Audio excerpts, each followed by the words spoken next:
Gute und herzlich willkommen bei CoinCharge. Heute sprechen wir über LNBits. LNBits ist ein Lightning Wallet Kontensystem und so eine Art App Store für Lightning Anwendungen. In diesem Video erklären wir einmal, was ist LNBits. Dann erklären wir, wie du LNBits für dich selber benutzen kannst. Und wir stellen ein paar LNBits Anwendungen vor, die du dann für dich nutzen kannst, um Lightning-Zahlungen zu akzeptieren. All das, was wir hier beschreiben, das kannst du auch in Ruhe nochmal nachlesen unter der URL coincharge.io/LNBits. Den Link dazu haben wir unten in der Videobeschreibung nochmal reingesetzt. Dort findest du auch die Links auf andere Informationen, die wir in diesem Video nennen werden. Bevor wir nach dem Intro mit dem Video beginnen, hätte ich noch eine kleine Bitte. Scrollt kurz nach unten und drückt die Glocke.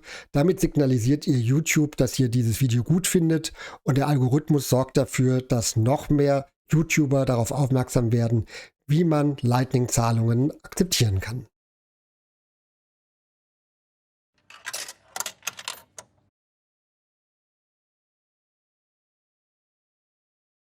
Was ist LNBits? LNBits besteht eigentlich aus zwei Teilen. Das ist einmal ein Lightning Wallet Kontensystem und auf der anderen Seite ein App Store oder Marktplatz für verschiedene Lightning Anwendungen.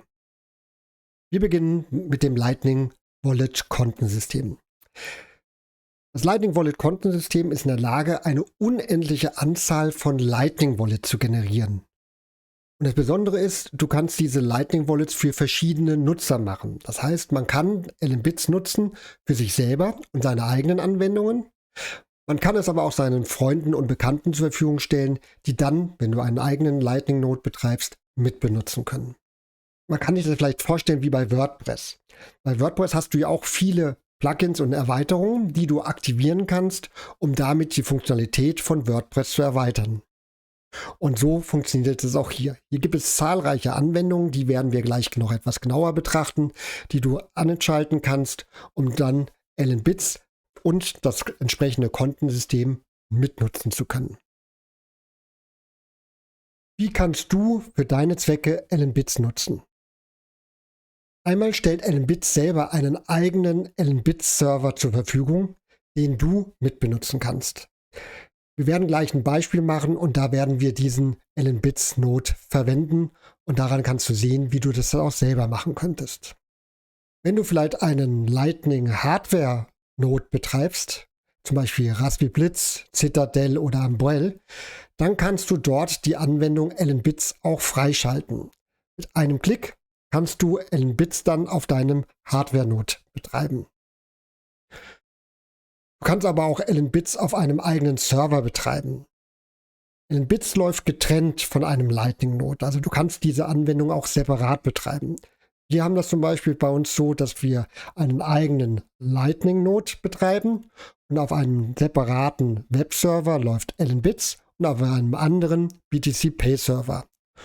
Und von diesen beiden Anwendungen, die greifen gemeinsam und nutzen gemeinsam den Lightning Node. Also es gibt eine Vielzahl von Möglichkeiten, wie man LNBits verwenden kann. Wir werden es jetzt zeigen, wie du einen LNBits-Server mitbenutzen kannst. Wir sind jetzt auf der Webseite von lnbits.com. Die URL habe ich unten eingeblendet und so sieht die Seite aus. Und auf der lnbits-Seite.com haben wir die Möglichkeit, ein Demo-System zu nutzen. Das könnt ihr aufrufen, indem ihr hier auf Demo oder da oben auf Demo klickt oder direkt die URL aufruft, die lautet legend.lnbits.com, also legend.lnbits.com. Auch diese URL habe ich hier nochmal eingeblendet. Und so sieht diese Seite aus. Und hier habt ihr die Möglichkeit, euch eine eigene Lightning Wallet zu erstellen, die auf dem LNBits-Server läuft. Wir denken uns einen Namen für unsere Lightning Wallet aus, zum Beispiel CoinCharge. Dann klicken wir auf Add New Wallet. Jetzt wurde eine Wallet generiert. Und wie ihr gemerkt habt, haben wir jetzt keine Userdaten, keine E-Mail-Adresse oder irgendwas angelegt, sondern einfach nur eine URL wurde generiert. Und das ist wichtig, dass wir uns diese URL jetzt irgendwo speichern in unserer Zwischenablage, denn nur über diese URL können wir zu einem späteren Zeitpunkt erneut auf diese Wallet zugreifen. Also ohne Passwort oder Login, sondern allein durch den Aufruf dieser speziellen URL. Hier oben seht ihr die URL legion.allenbits.com und dann kommt die Wallet und die User-ID und die entsprechende Wallet-ID. Diesen gesamten Bereich, den kopieren wir uns in die Zwischenablage und speichern ihn an einer sicheren Stelle ab. Hier links sehen wir den Namen der Wallet und wie gesagt, hier sehen wir gerade 0 Satz und hier oben auf der rechten Seite haben wir noch ein paar weitere Informationen, zum Beispiel API-Infos. Diese API-Infos können uns hilfreich sein, wenn wir zum Beispiel über externe Anwendungen auf diese Lightning Wallet zugreifen wollen. Also da ist zum Beispiel nochmal die Wallet-ID angegeben, die finden wir auch hier oben eingeblendet. Wir sehen einen Admin-Key, wir sehen einen Invoice-Key. Für diejenigen, die also Programmierung und Anwendungen und API-Anbindungen machen wollen, die finden das. Und in den Anwendungen, in denen wir diese Keys benötigen, die wir dann im Detail vorstellen, dann werden wir hier nochmal drauf eingehen. Nur damit ihr wisst, dass dort in dem Bereich sich die entsprechenden Informationen befinden. Jetzt haben wir also eine CoinCharge Lightning Wallet angelegt, auf die kein Guthaben sich befindet. Jetzt können wir mit diesem System aber relativ einfach eine sogenannte Lightning Invoice generieren. Das wollen wir jetzt mal kurz machen. Und die Währungen sind Satz, also kleinste Einheiten von Bitcoin und sagen, wir möchten jetzt zum Beispiel eine Lightning Invoice in Höhe von 100 Satoshis generieren und die nennen wir jetzt einfach mal Testrechnung. Diese Invoice wird generiert. Die kriegen wir jetzt als QR-Code angezeigt oder wir können hier unten auch Copy Invoice und könnten diese Lightning Invoice dann per E-Mail oder per WhatsApp versenden. Ich habe hier auf meinem Smartphone eine Lightning Wallet und ich scanne jetzt mal den QR-Code. 100 Satz sind ungefähr 2 Cent. Ich drücke mal auf Bezahlen. Und bei mir ist jetzt die Zahlung erfolgreich gewesen. Und hier sehen wir jetzt gerade, dass die 100 Satz auf der Lightning Bitcoin Wallet gut geschrieben worden sind. Wir können damit auch Lightning Invoices bezahlen. Ich habe hier im Hintergrund einen Lightning Tipbot laufen. Das ist auch eine Anwendung, die auf LNBits läuft. Und ich habe hier die Möglichkeit, eine Invoice zu generieren. Also wir machen mal eine Invoice über 50 Satoshis. So, hier ist die Invoice generiert worden. Ich kopiere mir die in die Zwischenablage. Jetzt gehe ich hin und möchte gerne diese Invoice bezahlen. Kopiere die Invoice hier rein.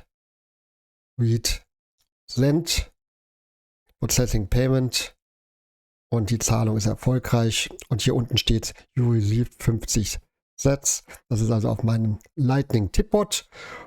Und hier sind die 50 Sats abgebucht. Hier sehen wir auch die Transaktionshistorie. Also wir sehen, so können wir jetzt unsere Lightning Wallet verwenden, um Bitcoin und Lightning Zahlungen zu senden und zu empfangen. Wir können eine unbegrenzte Anzahl von Lightning Wallets uns hier über LNBits erstellen. Wir werden gleich eine kleine Anwendung zeigen, wie man in seinem Ladengeschäft, hier im Beispiel ein Kaffee, Bitcoin bzw. Lightning-Zahlungen von seinen Kunden akzeptieren kann. Und wir möchten aber auch gerne, dass wir den Mitarbeitern die Möglichkeit geben, dass sie auch Trinkgeld bekommen. Und deswegen machen wir noch eine weitere Wallet, die nennen wir jetzt einfach mal Trinkgeld. Eine sogenannte Trinkgeld-Wallet. So einfach könnt ihr auch, wenn ihr dann später irgendwelche weiteren Lightning Wallets benötigt, einfach mit einem Klick weitere Lightning Wallets aufsetzen und die laufen dann unabhängig von der ursprünglich erstellten Lightning Wallet. Das ist der Teilbereich innerhalb von LNBits, die wir als Lightning Wallet Kontensystem bezeichnet haben. Also so einfach kann man sich weitere Lightning Wallets erstellen. Jetzt wollen wir uns aber beschäftigen mit den sogenannten Erweiterungen. Unter dem Bereich Extensions bzw. Managed Extensions bekommen wir eine Übersicht aller Erweiterungen oder Extensions, die auf LNBits laufen. Zum Zeitpunkt unseres Videos sind das etwa 30 Stück. Ich werde erstmal eine zeigen, wie so eine Erweiterung aktiviert wird und dafür benutze ich die Erweiterung TPOS. TPOS ist also eine Möglichkeit, mit der ich nachher auf meinem Smartphone eine Lightning Invoice generieren kann, um zum Beispiel in meinem Restaurant eine Rechnung von Kunden per Lightning bezahlen zu können. Wenn ich also eine dieser Erweiterungen aktivieren möchte, dann klicke ich hier auf Enable und dann wird die hier auf der linken Seite unter Extensions aufgeführt. Und diese Extensions, die rufe ich jetzt einfach mal auf, TPOS. Und jetzt sage ich, ich möchte gerne eine neue TPOS erstellen. Und jetzt habe ich die Möglichkeit zu sagen, ich gebe der TPOS einen Namen. Also ich sage jetzt einfach mal, das nennt sich Kaffee Online ist. Und jetzt möchte ich gerne wissen, auf welcher Wallet sollen die Kundenzahlungen dann gut geschrieben werden. Und dafür nehme ich jetzt die Wallet Coffee to Go. Und in welcher Währung werden die Kunden bezahlen? Na, wir sitzen im europäischen Währungsraum, also in Euro.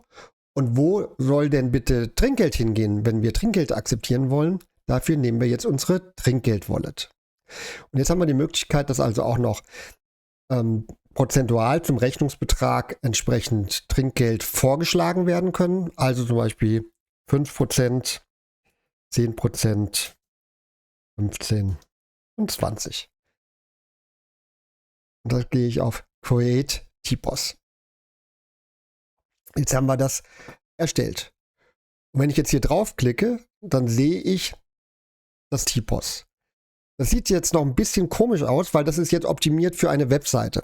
Wir wollen die Seite ja aber aufrufen über unser Smartphone. Wir machen jetzt folgendermaßen, die URL hier oben, diese URL, die jetzt generiert worden ist von dem TPOS, die kopiere ich mir und sende sie mir jetzt an mein Smartphone. Wir haben jetzt die URL, die wir gerade generiert haben, an unser Smartphone geschickt und über den Browser auf unserem Smartphone die URL aufgerufen und die sieht jetzt so aus, wie wir das jetzt hier nebendran angezeigt bekommen. Und wie gesagt, diese URL, die könnt ihr auch euren Mitarbeitern geben und die können dann die URL entsprechend genauso aufrufen. Und wenn ein Kunde zum Beispiel in unserem Café jetzt gerne mit Lightning bezahlen möchte, dann wird einfach auf dem Smartphone diese URL aufgerufen und dann gibt man den Betrag ein. Also zum Beispiel 1 Euro. Wie ich das gerade mache, klickt dann auf OK. Und dann wird man gefragt, möchte man denn Trinkgeld geben, also zum Beispiel aufrunden. Dann sagen wir Round to und jetzt sagen wir, der Rechnungsbetrag war ja 1 Euro. Naja, dann runden wir mal auf 2. Und dann sagen wir OK. Und jetzt bekommen wir hier den Betrag angezeigt. Also insgesamt ist der Rechnungsbetrag 2 Euro. Setzt sich zusammen aus den 6.394 Satoshis für den Restaurantbetreiber und 6.394 nochmal für das Trinkgeld. So, das ist jetzt das, was der Gastronom in der Hand hat. Und jetzt nehme ich eine zweite. Das ist jetzt zum Beispiel der Kunde. Und der scannt jetzt den QR-Code. Bekommt dann angezeigt, insgesamt 12.788 zu bezahlen. Und dann sage ich, ja, okay, bezahlen wir. Jetzt wird die Zahlung ausgeführt. Und jetzt werden wir mal gucken, was wir auf unserem Händler-Smartphone-Display angezeigt bekommen, nachdem die Zahlung durchgeführt worden ist. So, hier ist die Zahlung erfolgreich und wir sehen hier ist der Haken dran. Die Zahlung ist abgeschlossen. Auch jetzt wollen wir uns mal anschauen, wie sieht es denn jetzt aus auf unserer Lightning Wallet. Jetzt schauen wir uns mal an, ob unsere Satoshis, die unser Gast bezahlt hat, auch eingetroffen sind und ob das Trinkgeld ordnungsgemäß verteilt ist. Wir sehen jetzt hier, die beiden Wallets sind noch leer. Dafür drücken wir mal kurz auf Refresh. Und wunderbar, hier sehen wir das. In unserer Kaffee-Wallet sind insgesamt die 6.394 Satoshis eingegangen und in unser Trinkgeld-Wallet ebenfalls. So einfach kann man also jetzt Lightning-Zahlungen einfach mit seinem Smartphone in seinem Restaurant oder Ladengeschäft akzeptieren und das mit Hilfe von LNBits.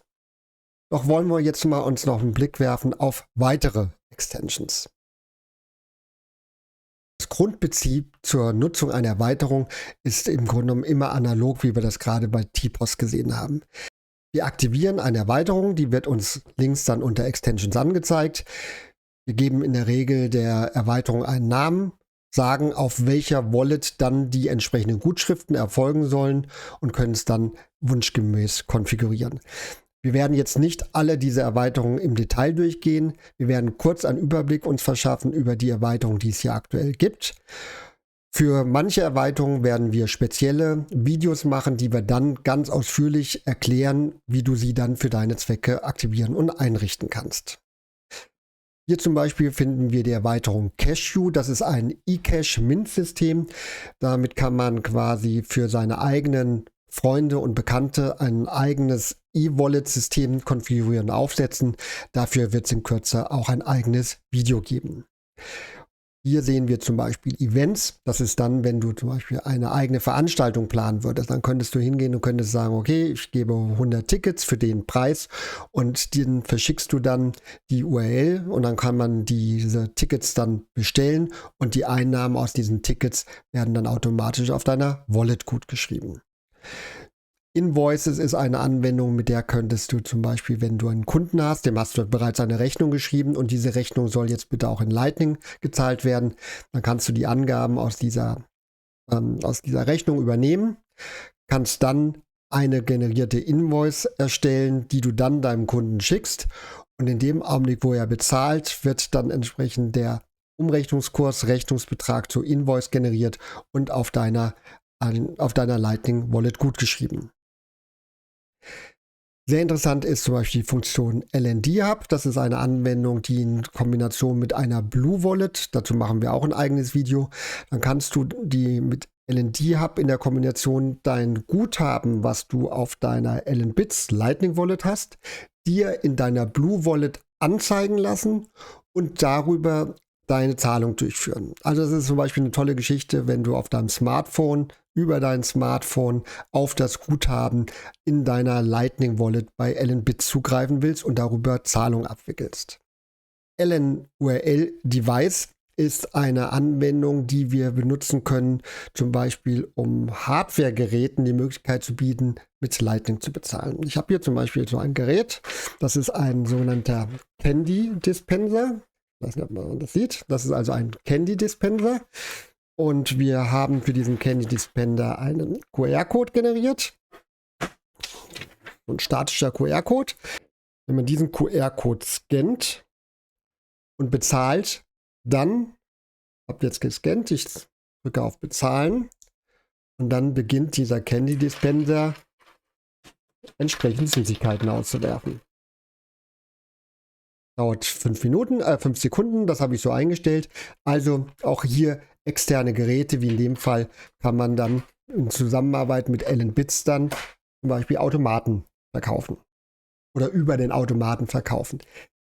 Ähnliche Anwendungen gibt es zum Beispiel auch als BeerTap, dass man darüber steuern kann. Also eigentlich alle Geräte, die dann irgendeinen Motor in Bewegung setzen, lassen sich dann darüber steuern. Hier haben wir ein eigenständiges Hardware-Gerät, das nennt sich LNPOS. Auch dazu haben wir bereits ein Video gemacht. Und hierüber kannst du zum Beispiel in deinem Geschäft dann auch Bitcoin- und Lightning-Zahlungen akzeptieren. Auch hier gibt dann der Mitarbeiter den Rechnungsbetrag ein. Dann wird oben in diesem kleinen Display ein QR-Code eingeblendet. Den scannt der Kunde ab und die eingehenden Zahlungen werden dann auf deiner LNBits Lightning Wallet gutgeschrieben. Dann haben wir hier zum Beispiel eine Anwendung, die nennt sich LNURL-P. Das ist zum Beispiel dann, wenn du einen statischen QR-Code generieren willst, so wie wir das gerade bei dem Candy Dispenser hatten. Das heißt also, du kannst zum Beispiel sagen, du hast ein Produkt, das kostet vielleicht 5 Euro. Dann machst du einen 5 Euro Rechnungsbetrag, der dann rein als statischer QR-Code ist und den könntest du dann zum Beispiel an deine Speisekarte oder an dein Ladengeschäft kleben und dann kann man diesen Betrag dann bezahlen. Das ist also immer, wenn man einen statischen gleichen Betrag hat. Dann haben wir zum Beispiel nebendran LNURL-W. W steht für Withdraw. Das ist zum Beispiel, wenn du Gutscheine generieren willst oder Voucher. Du kannst also Gutscheine erstellen. Den kannst du dann jemandem geben in Form eines QR-Codes und er kann dann den von dir hinterlegten Betrag dann abheben und so kannst du vielleicht Leute dazu bewegen, sich mit Bitcoin und Lightning zu beschäftigen oder vielleicht den Mitarbeitern oder der Bedienung eine Art Trinkgeld in Form von Lightning zukommen lassen. Offline-Shop ist auch so eine Anwendung, ist ein bisschen erweitert wie LNULP. Also du kannst es auch für statische Produkte, kannst du hier Shops generieren. Das ist ein bisschen funktioneller, aber auch dazu werden wir separate Videos anbieten. Dann gibt es noch ein paar andere Anwendungen. Mit Scrub kannst du zum Beispiel Zahlungen, die auf einer Lightning Wallet sind, an eine andere Lightning Wallet weiterleiten, zum Beispiel an deine Wallet of Satoshi. Mit Split Payments hier kannst du zum Beispiel, wie wir es vorhin hatten, mit dem Trinkgeldbeispiel, kannst du eine Zahlung, die einkommt, an verschiedene andere Lightning Wallets weiterleiten. Und hier unten TPOS haben wir schon gesehen. Aber wie gesagt, neben diesen Anwendungen, die wir hier angezeigt bekommen, gibt es viel weitere Möglichkeiten, wie zum Beispiel mit dem Candy Dispenser, mit dem BeerTap, mit dem LNPOS. Also es gibt viele Hardware-Anwendungen, die in Zusammenarbeit mit diesem LNBits funktionieren. Aber auch es gibt zum Beispiel sogenannte WordPress-Erweiterungen oder Plugins. Wenn du also WordPress auf deiner Webseite hast, dann kannst du weitere Plugins generieren, mit denen du zum Beispiel eine Art Paywall-Funktion generieren kannst. Das heißt, du kannst Texte anbieten und wenn man dann diesen Paywall bezahlt, der Nutzer, dann kann er den vollständigen Text lesen. Es gibt Anwendungen wie zum Beispiel Pay-to-Command, also das heißt, du kannst auf deiner Webseite die Möglichkeit geben, dass die Kunden Kommentare hinterlassen, aber Voraussetzung ist, dass dieses Kommentar bezahlt wird. Also es gibt keine Spams, kostenlose Kommentare mehr, sondern du kannst sagen, ein Kommentar kostet 100 Satoshis, um es hinterlegt zu werden. Du könntest zum Beispiel eine Art Support-Funktionalität anbieten, dass du sagst, okay, du bietest Support auf deiner Webseite an, aber wer Support von dir haben möchte, der soll 100 Satoshis zum Beispiel überweisen. Auf Basis von LNBits laufen aber auch noch weitere Anwendungen. Wir hatten das gerade schon gesehen mit dem Tipbot, der auf Telegram läuft. Also innerhalb von Telegram oder auch bei Discord kannst du Lightning Wallets installieren, die dann kombiniert werden mit LNBits. Es gibt also eine Vielzahl von Anwendungen, die in Kombination mit LNBits laufen, also quasi fast wie ein Schweizer Taschenmesser mit tausenden von Funktionen und das ist hier der Fall. Und es kommen immer neue Anwendungen hinzu, also freie Programmierer gibt es, die neue Anwendungen entwickeln, die dann als Erweiterung bei LNBits eingebunden werden. Und damit ihr in der Zukunft so ein bisschen ein paar Anwendungen kennenlernt, werden wir die in dieser Serie über LNBits dann näher vorstellen. Ganz besonders diese Anwendungen, die sich damit beschäftigen, wie man Lightning-Zahlungen akzeptieren kann, beziehungsweise damit bezahlen kann. Ich hoffe, dieses Video hat euch gefallen. Lasst mir bitte ein Like da, das habe ich am Anfang ja schon gesagt, damit noch mehr auf dieses Video aufmerksam werden. Und vielleicht abonniert ihr den Kanal, dann erfahrt ihr in der Zukunft über weitere Anwendungen, die mit LNBits laufen und funktionieren, die wir hier in dieser LNBits-Serie dann näher vorstellen werden. Ich bedanke mich für euer Interesse und freue mich, euch beim nächsten Mal bei dem nächsten Video hier begrüßen zu dürfen. Macht es gut und ciao, ciao.